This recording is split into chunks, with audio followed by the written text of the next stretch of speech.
See, I'm like first generation, but my parents, they're like -9 generation because they're so freaking Chinese. Like, it's really hard for me to watch TV with my dad because he's trying to make me explain everything to him. And first of all, all Asian people, they don't watch TV, they judge the TV. This is like, I'm just sitting next to my dad on the couch, and he's wearing his like old Asian man costume, which is just a wife beater and tidy whities. He's just sitting there, arms folded, judging the TV like.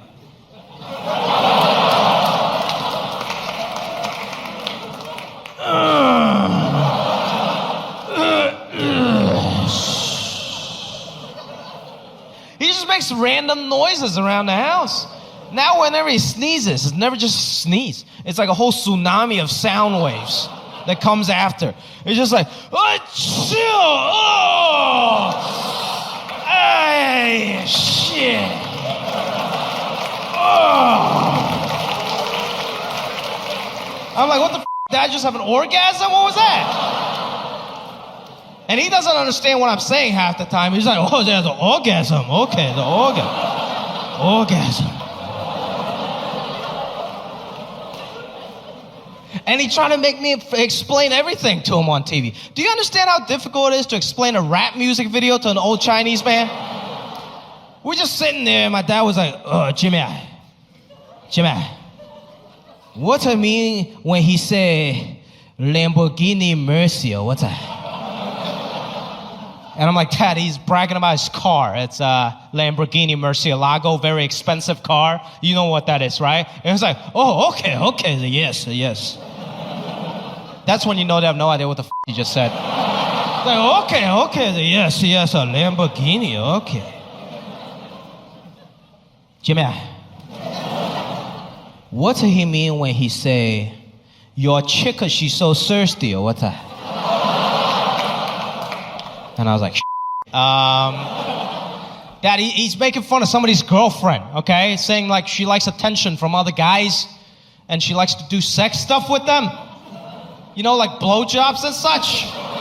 And he's like, oh, okay, yes. Blowjobs, okay. Jimmy, I'm thirsty too, okay? So I was like, oh, God, no. Got lost in translation. It's disgusting.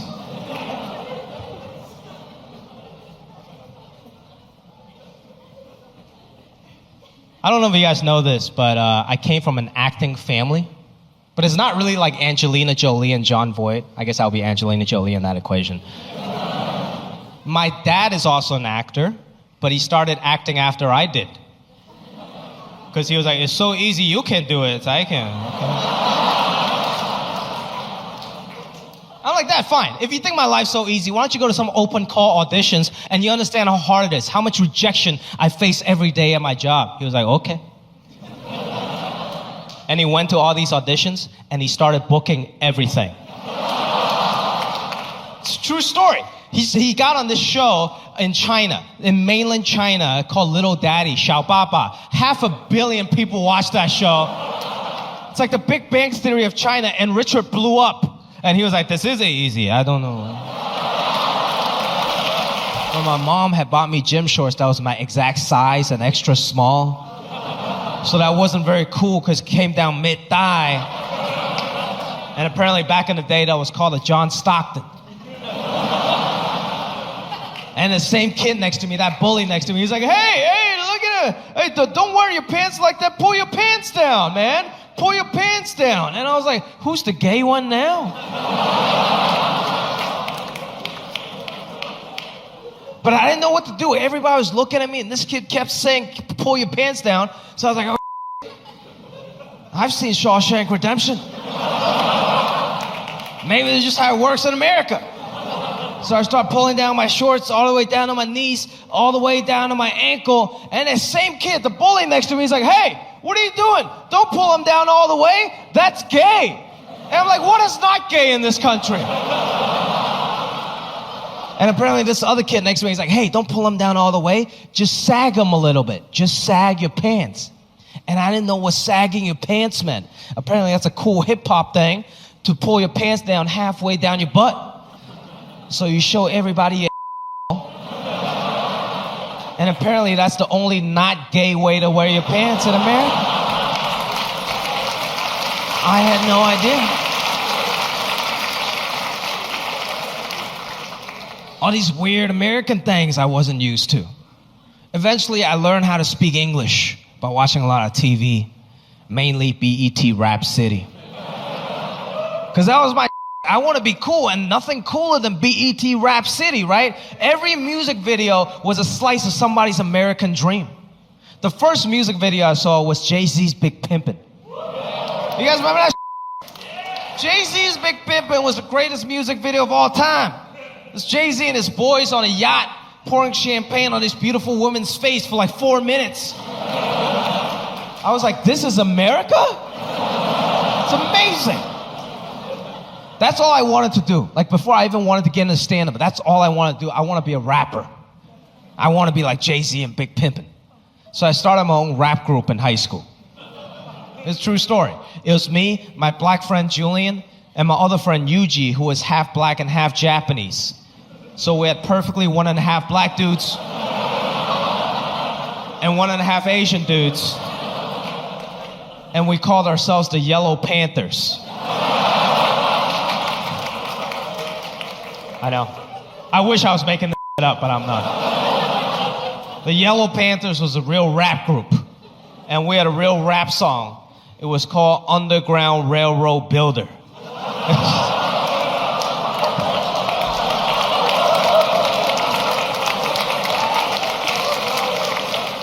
I was confused. Eventually, I became a good Asian American, and I went to school to get an economics degree because that was the easiest degree that can still appease my Asian parents. But then after I graduated, I didn't want to do like econ or finance. So I went up to my dad. I was like, Dad, I don't want to do any of this. I want to go try and do stand-up. And he was like, what's a stand-up? You mean like a talk show? I was like, yeah, sure, talk show, whatever you want to call it, okay? But I want to go pursue my dreams. And he was like, no. Pursuing your dreams, how you become homeless. I was like, no, Dad, things are different now. We're in America, okay? In America, we're supposed to do what we love. He was like, no. Everyone does what they hate for money and use the money to do what they love.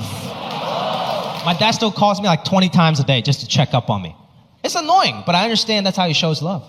I was talking to my friend here, and he was like, oh, I haven't talked to my dad in 3 weeks. I'm like, what, is he in jail? He was like, no, I live with him. I just haven't talked to him in 3 weeks. I'm like, you do understand, if I don't call my dad back in 3 hours, he's going to call 911. 911, what's your emergency? My son is dead.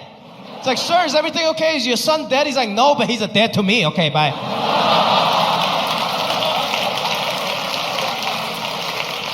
That's just how we show love.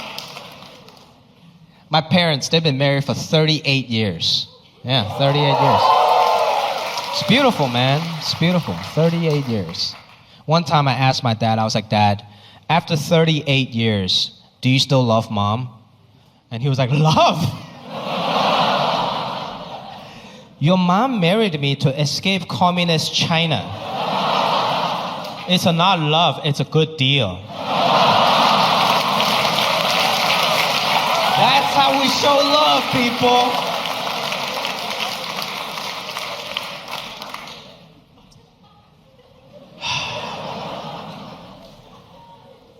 I've been in this country for almost 20 years now. I think I feel every bit American.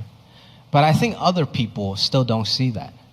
As an Asian American, a lot of times people see you as Asian before they ever see you as American. Even still till today, whenever I tell people I'm from Hong Kong, this is always the first thing they say. They're like, oh yeah? You from Hong Kong? Yeah, dude, from Hong Kong, yeah. Ni hao. Like, do you think that's impressive or something? I don't understand the mindset behind that. You coming up to me to say ni hao, it's like me coming up to you guys after the show. I'm like, oh, you guys from here? Yeah, y'all from here? Hi. It's not impressive. It's annoying. It's stupid. I don't even like going to Chinese restaurants with some of my friends anymore. Because this is what they do to me every time. They're like, Jimmy, you speak Chinese? You speak Chinese? Yeah. Order in Chinese, bro. They're going to hook it up. Order in Chinese? Bro, order in Chinese, bro.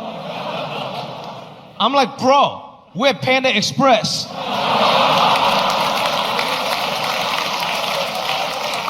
She's Mexican. Like, what? Her name tag says Consuela. That's not Mandarin or Cantonese. Nothing has really changed, you know? Like about 10 years ago, I went on a college trip to Tijuana, Mexico. Because that's just what a good American college student would do. And the thing is, walking into Mexico from the US, they don't check anything. There's just a big revolving door. You walk right in. They don't even check your ID. It's easier to get into Mexico than a Costco. You just walk in. Ever since I was 5 years old, my mom had me believe that anything I do would make me sick. You go outside without a jacket, you get the flu. You go to bed with the fan on, pneumonia. God forbid you fall asleep with wet hair. You don't even wake up. That's it. You're dead. That's it. You're dead. That's fear-mongering, man.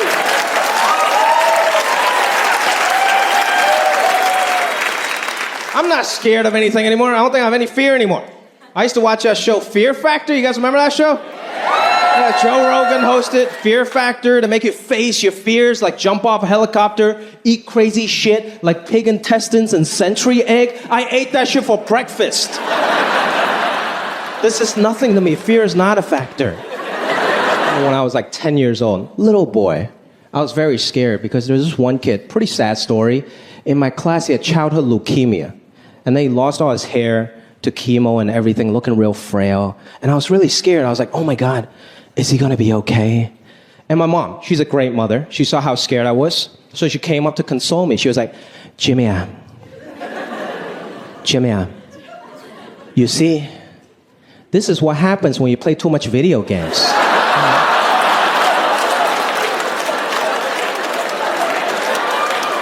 That's fear-mongering, okay? I never played a game of FIFA after that. My mom was like the original fake news. I don't like going outside anymore. Too many crazy people, too many weirdos. One time I went to this dive bar in a military town, San Diego, big military town. I love my military, okay? But I think sometimes, but I think sometimes military people get a little too passionate. You know? Thank you. Exactly, my point right there. Thank you. I love military, but they're just too passionate. Like I was at a dive bar. This one military brother came up to me who was just like, hey man, I want to buy you a drink. And I'm like, no, thank you. I can buy my own drink. Thank you. He's like, no, I want to buy you a drink. So at this point, I thought either he wanted to take a selfie or he wanted to fuck me. So I'm like, no, sir, I think I can buy my own drink. And then he started telling me his whole life story. He's like, you don't understand. I want to buy you a drink because I was stationed in Okinawa for 4 years. And you guys have been nothing but nice to me.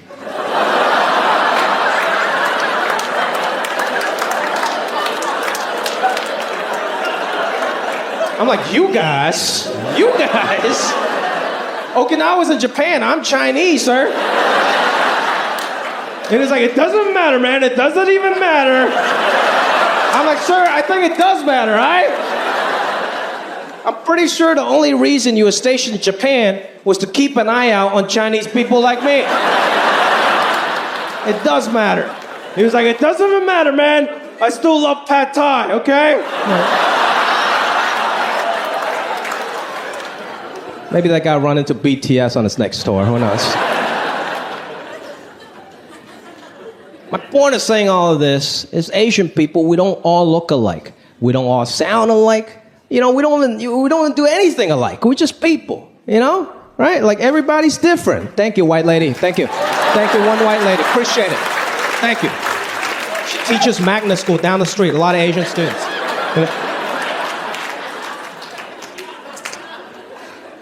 So tonight, I want to offer you guys an advanced lesson on how to tell Asian people apart, okay?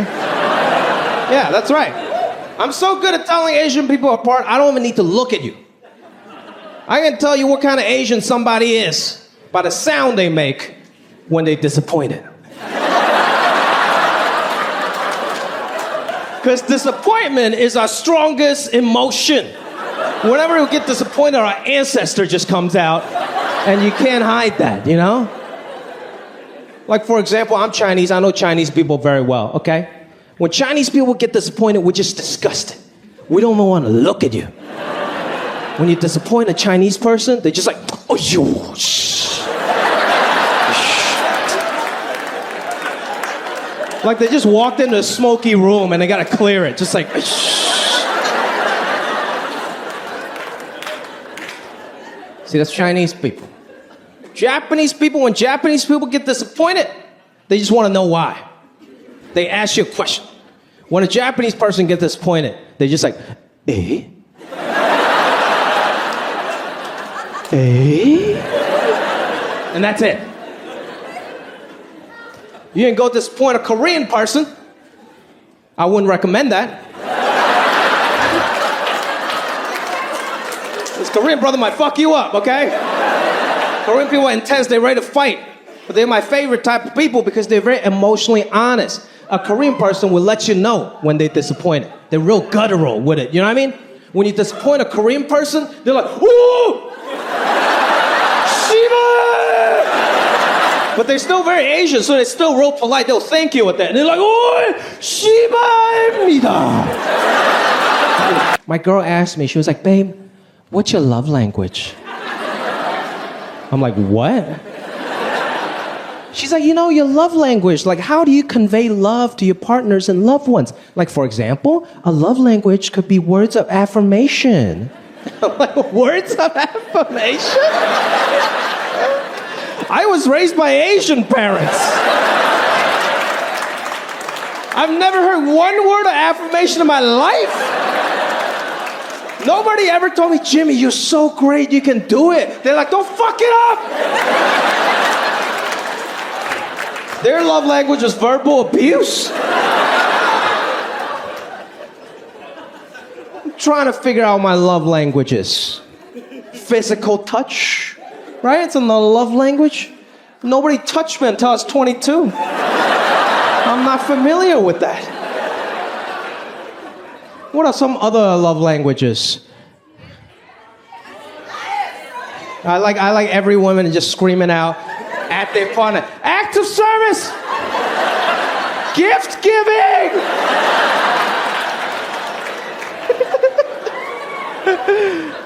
I think gift giving is a good one, okay? I love giving gifts to my girl. She loves giving gifts to me. We love that, right?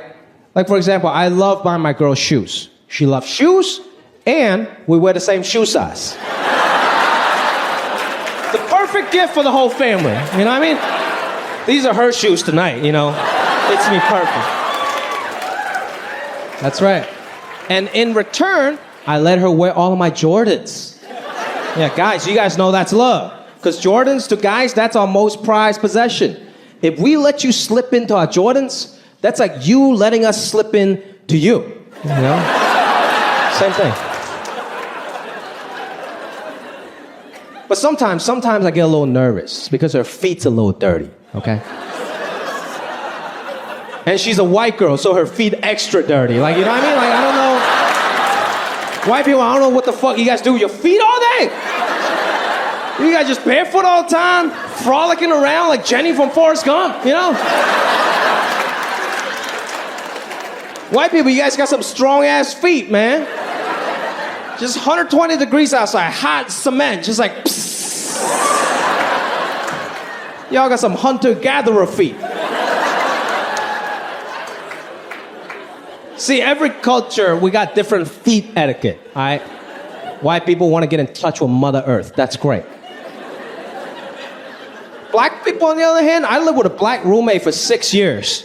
Never saw his toes once.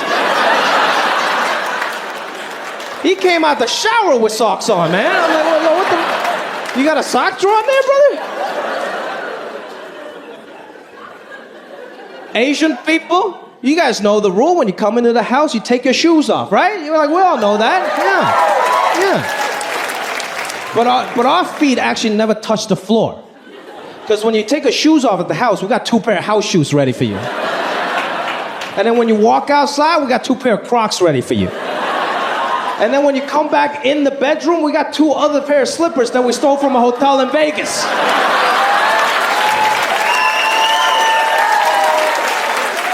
We're ready. Our feet never touch the floor. We got baby soft feet.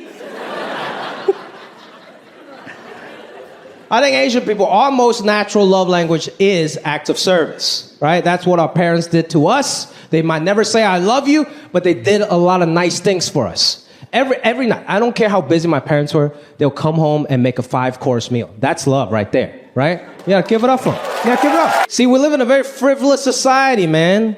Everybody loves to brag about how much shit they have, how much money they make. We all brag, we're all guilty of this. We all just do it in subtle, different ways. Like white people, for example. White people never brag about how much money they got. They always just brag about how expensive their life is. Like, oh, Joey just started private school. It's so expensive. And our remodel is totally going over budget. Oh, and you wouldn't believe how much money we spent going to Fiji. I'm like, okay, Katie, I see your life, okay? It's a luxurious. Good for you, okay. Black people, on the other hand, a lot more straightforward. Black people just tell you exactly how much money they spent on something. It's great. You guys seen it? Like my black friends or even like rappers, right? They love to brag. They're like, this car, 80,000. My mama's house, 500,000. This chain, $1 million, man. I'm like, okay, you clearly don't have your priorities straight. But I appreciate the honesty. People love to brag about how much money they spend. Asian people, on the other hand, we do the exact opposite. We love to brag about how little money we spent on some shit. Because the art is in the savings. You never pay full price. Like my mom, her catchphrase is, guess how much? Guess how much? Yeah, that's our people. You guys ever play Guess How Much? My mom would come home with something new, like a watch. She'll be like, Jimmy, guess how much? Guess how much? I'm like, Mom, I don't know. It's a very nice watch, like $5,000. And she was like, no. It's $200. Jimmy, my house, this house, guess how much? Guess how much? I'm like, Mom, I don't know. You live in a very nice house, like $1 million? She was like, no. It's half off. Someone died in it.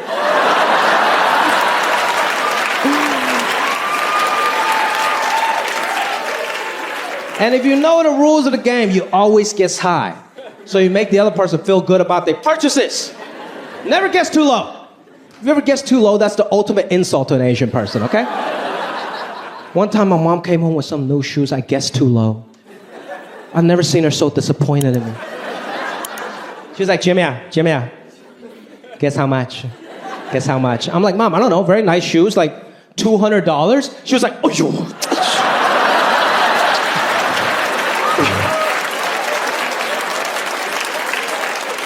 Do you even know about shoes? These are $500 Jimmy shoes, okay? Better Jimmy than you. Like about 10 years ago, I went on a college trip to Tijuana, Mexico. Because that's just what a good American college student would do. And the thing is, walking into Mexico from the US, they don't check anything. There's just a big revolving door. You walk right in. They don't even check your ID. It's easier to get into Mexico than a Costco. You just walk in. And that's it.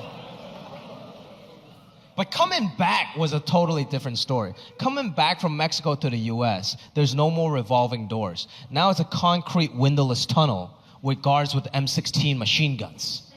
And I was super nervous being an immigrant and all.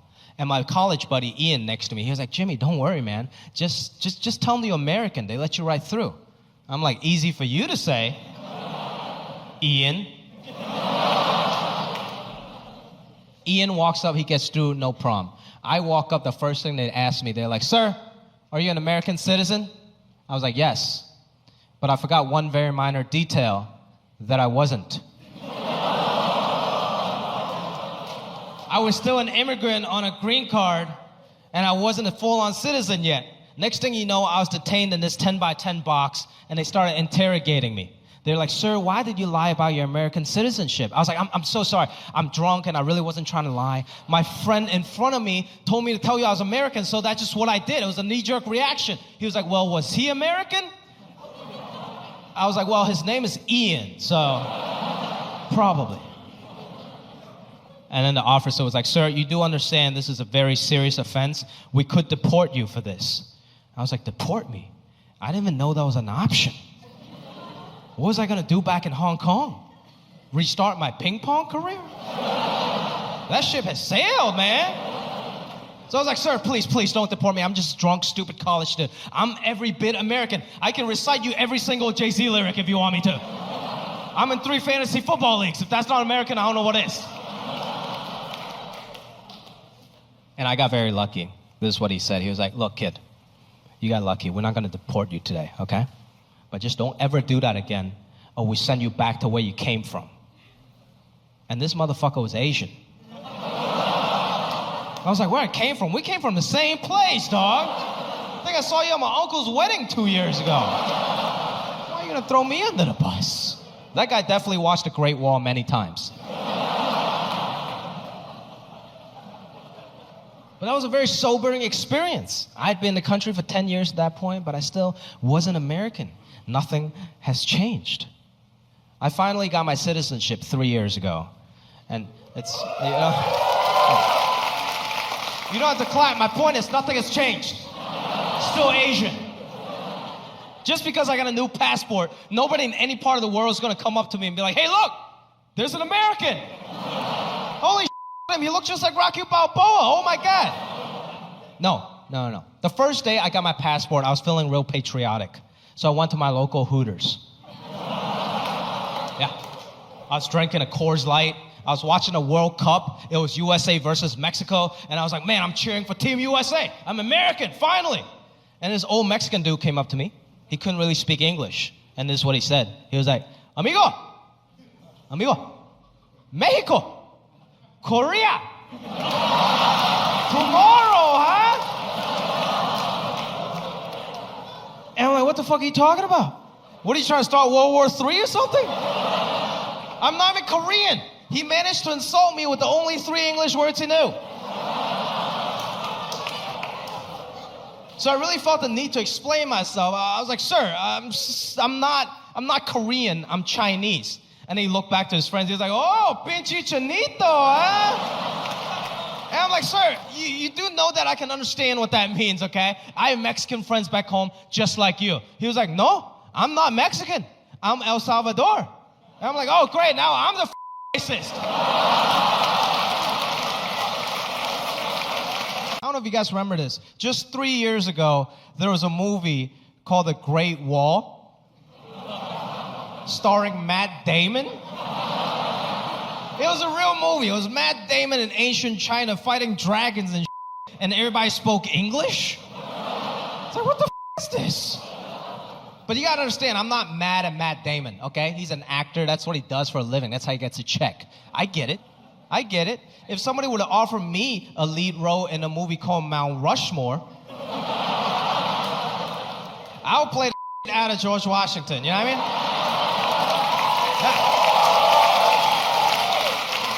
No shame in my game. I'll play George Washington Carver if they let me. That's a black guy, by the way. I don't know.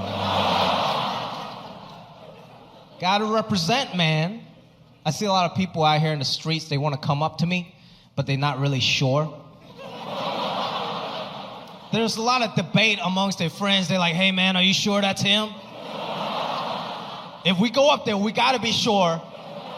Because if we go up there and it's not him, we're gonna look super racist. Are you sure that's not Ken Jeong? I don't know. Looks kind of like Ali Wong. I don't know. And they come up to me. It's always like the first thing they say, like, hey, man, aren't you that dude Jing Yang from that show Silicon Valley? And I was like, oh, thanks. thank you. I appreciate that. Yeah, I am. And then they're like, oh, I didn't even know you speak English in real life. Like, it's called acting. Like, did you really think Matt Damon was Chinese? Like, what's wrong with you? I don't know what the disconnect is. Like, if a white actor does a British accent, he's a thespian. He wins an Oscar.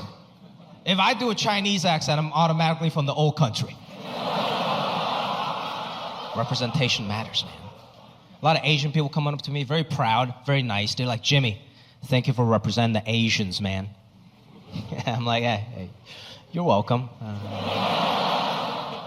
But you do understand it's not really a choice, right? Like when you wake up Asian, you can only represent Asians. I couldn't just wake up one day, I'm representing Nigerians today. I'm very proud to represent the Asians, but at the same time, there's so much pressure. Like nobody ever went up to Matt Damon and be like, hey, Matt, thanks for representing the whites. Sounds weird. That's like a different conversation for some reason, you know?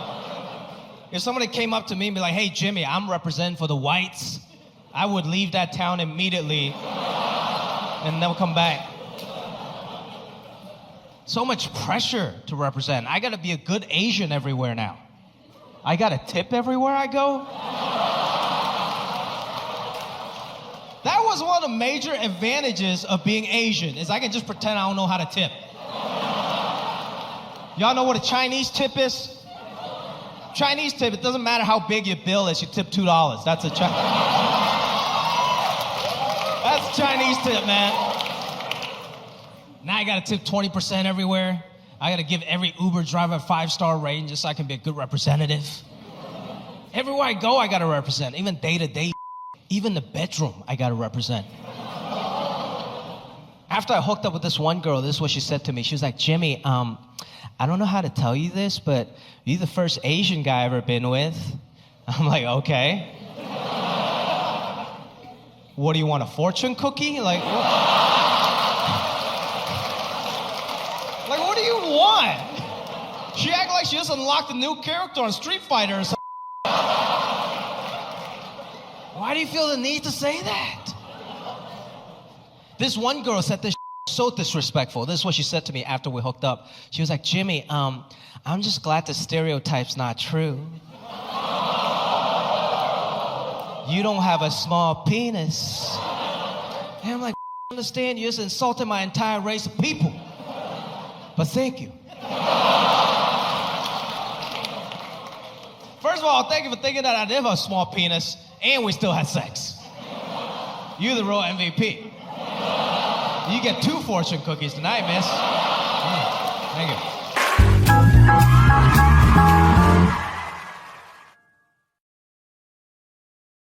안녕하세요. 또 미입니다. 사람들은 종종 낡은 것이 가버리면 새로운 것이 더 좋아진다고 말합니다. 그것이 바로 이야기입니다. 오늘. 좋아요. 글쎄요.